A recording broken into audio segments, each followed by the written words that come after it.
You're going to have sometimes low moments when you won't want to get out of bed. You just want to stay there. At times you won't want to come out the house. It's hard living. Life is hard. It's hard handling just the tragedies of life. It's hard. When you're working on something and you put everything you have in it, and it doesn't work out, you lose your money and other people's money. It's hard. You will go through things, and while you're going through them, you can't understand why it's happening to you. See, the point is, you don't know how much future you've got. What's gone is gone. There's absolutely nothing you can do about it. Some of you have had divorces. Some of you have probably had bankruptcies. Some of you have had terrible things happen in the past. But what's gone is gone. It's in the past. And to spend your time focusing on the past is to spend the only thing that you've got, and that's what's right here, right now, because the sand never stops running. This is all we've got. And to spend your time now thinking of what happened there is making absolute certain that the future is going to be the same as the past. Now, I don't suppose many of us spend a lot of time thinking about that, but a lot of us spend a lot of time making that error. Now, you can either accept that or you can get to work. That's all it is. You just begin. You do the math. You solve one problem. Then you solve the next one. Whatever drama you may be dealing with, this is not the end of you. No matter what it is not the end. You can't quit now. And the only way out is through. All you do is you fall down, get back up again, fall down, get back up again, fall down, get back up again. That's how you win. You got to be bold in life, ladies and gentlemen. If you're not bold, if you're not standing up inside yourself, if you're not willing to call into being the highest and the strongest that's within you when you're facing life's challenges, life will trample you.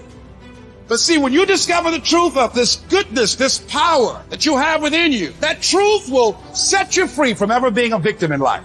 That truth will enable you to handle things with a level of equanimity that will surprise you. Getting unstuck means that you are going to start living life on your terms, rather than just gliding through every day on automatic. That you have a special power within, that you know that things are going to get better for you. You know that you can handle this. And because you want some different kind of results in your life, you've got to decide that I'm going to go all out. Now listen to me. I don't care what you're going through. If you're not dead, he ain't through with you yet.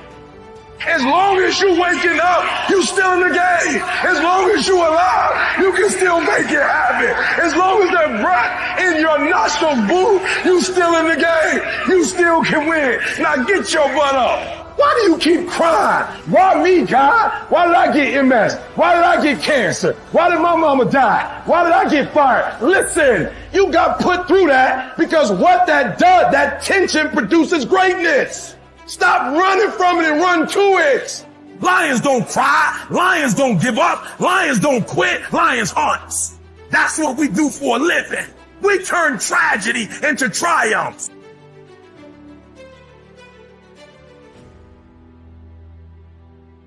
You'll never obtain any substantial measure of material wealth if you insist upon living your life as if you are looking back through your rearview mirror on your automobile. Nevertheless, it seems to be a very common error which many people have turned into a habit. Let the dead bury the dead. Let it go. I don't care how bad it was, let it go. 5 years from now, 10 years from now, when you look back in retrospect at that terrible thing that's happened, you're going to find it was probably one of the best things that ever happened to you. Advancement of all kinds is preceded by a crisis. The greater the crisis, the greater the opportunity for advancement. Or you could put it another way. You could say, out of all confusion comes order, a higher degree of order than that which existed prior to the confusion. Because you see, the confusion was a learning state. Remember, I was pointing out that business is fun. It really is. I see business as a game. It's a game we're playing, and we play to win. And when we're winning, we're having fun. And when we're losing, we're learning. Let's treat both of the experiences exactly the same. They're learning experiences. Now we say, remember the old adage which says, let the dead bury the dead. Stop looking back on your life and worrying about the things which have already occurred and which you can no longer alter. That's like trying to change the time you got out of bed this morning. You're never going to be able to do it. That stands for eternity. You cannot go back and change it, since you cannot let it go. Pursuing that kind of mental activity will never lead to anything worthwhile, any worthwhile accomplishment in your life. You should understand, moreover, that all accomplishments in your life, you should understand, moreover, that all of the great achievers of the past have been visionary figures.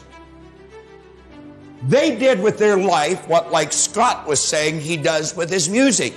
He heard it in here. They see their life in here. They're building visions of a great future. We've got a vision of a great company. We've already got a great company. We want a better one. We serve a lot of people. We want to serve more. And as we do, we receive greater rewards. And because we receive greater rewards, we become more comfortable, more creative, and we can provide more service. It's a beautiful cycle that we're in. Looking into the past is a self-doom fulfilling cycle. You just keep getting it worse and worse and worse. We've all done it, so we know what it's like. These visionary figures were men and women who projected into the future, and they did not belabor over things which had already passed. They thought of what could be rather than what already was, and then they moved themselves into action to bring these things into fruition. If there were tips for success, everybody would have been successful. There are no tips for success. Only those who are not so successful, or those who are not successful, think somewhere if you read 10 points in a book, you're going to be successful. We need to understand this. If you want to be successful, don't seek success. What you seek is competence. If you enable yourself, and if you do something well, other people will say you're a success. If you think, I'm a success, it's foolish, isn't it? You're doing something, and you're doing it well. Other people in the town, or in the country, or in the world, people will say, oh, he is doing something really successful. They're looking up to you. That's fine. You look up to yourself. That's madness, okay? You don't seek success. You seek empowerment, you seek competence, you do it the best that you can do. You cannot do as well as somebody, but you can do the best that you can do. So if you do your best, if your best is good enough, the world will recognize. If it is not, you will be happy. So what does success look like? What does it take?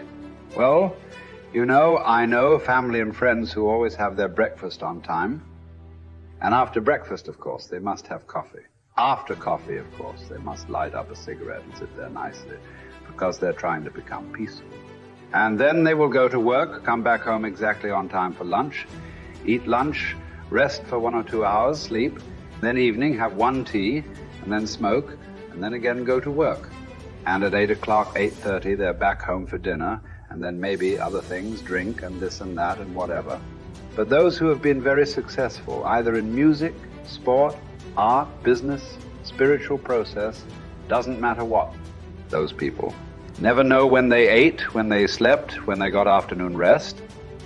So those who are committed to being successful with whatever they're doing, one important aspect of their life is they're not settling down wherever it's a bit comfortable, because comfort will happen when they lower you too in the grave.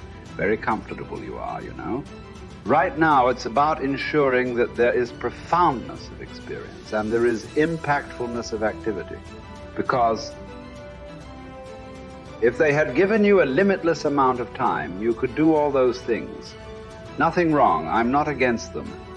But they gave you such little time with such tremendous potential of being human. That's the problem. For every one of you, your life is precious, isn't it? It's a precious life. If something is precious, where do you want to invest this life? Because what you call as my life is just a certain amount of time and energy, isn't it? As you sit here, your life is ticking away, or no? What is ticking away is not time. What is ticking away is your life. So, this energy that you call as my life, how are you going to invest it? Because if you're doing something truly worthwhile, it gets over before you know what happened. Only if you're doing something worthless, it feels like a long life. Have you noticed this? On a particular day when you're very happy, 24 hours, poof. It went off like that, like a moment. You are miserable, 24 hours feels like 10 years. Have you not noticed this? So, only miserable people will have a long life. Joyful people, life goes away like that as if it's a couple of days. It passes away like that if you are creating what you really care to create. So, one thing that every young person should do is, without the influence of the peers of your own age group, without the influence of your professors and your parents, without any kind of influence, somewhere you must stay by yourself at least for 2-3 days and look at it. What is it that I want to invest this precious life into? What is it that will be worthwhile today and worthwhile after 50 years for me to invest myself into? You invest your life into that, whatever it is, however small, big, it doesn't matter. If you see that this is something truly worthwhile and you invest your life in that, this will be a life of fulfillment.